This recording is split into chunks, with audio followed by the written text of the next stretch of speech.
By morning, the town had swallowed the rumor whole. Black Jack Harlan was back on the hunt, and folks said he'd kill half of Rattlesnake Gulch to find Reuben Clay. Rip Campbell ate his breakfast at a table near the window.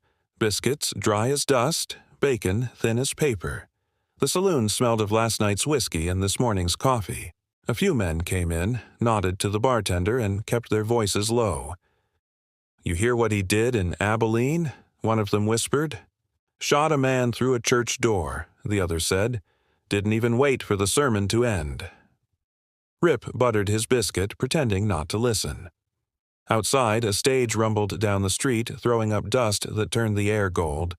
Rattlesnake Gulch was one of those towns built on hope and left standing by bad luck. Half the buildings leaned, the other half were boarded up. The sheriff showed up before noon, his badge dull, coat too clean for the work. Amos Dyer had the kind of face that made people talk softer. He pushed open the saloon doors, stepped inside like he already owned the room. "Morning, Sheriff," the bartender said. Dyer scanned the tables. "Where's Harlan?" The bartender shrugged. "Ain't seen him since last night." "You seen him?" Dyer asked Rip. Rip looked up from his plate. "He came through, asked about a man named Clay." "Clay's dead." "That's so," Rip said.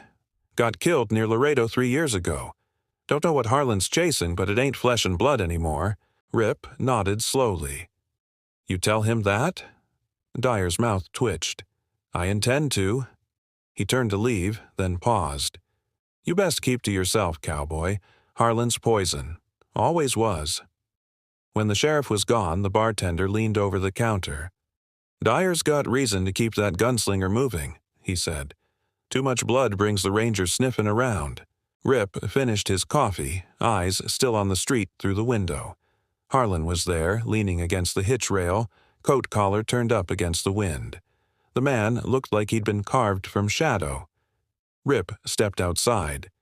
"You planning on stirring up a war before lunch?" Harlan didn't look at him. "Depends who draws first." "Sheriff says the man you're looking for is dead." Harlan's jaw tightened. "Sheriff's lying." Rip waited. "My brother's killer worked for a freight outfit run by a man named Clay. Changed his name, took to hiding. Dyer knows it."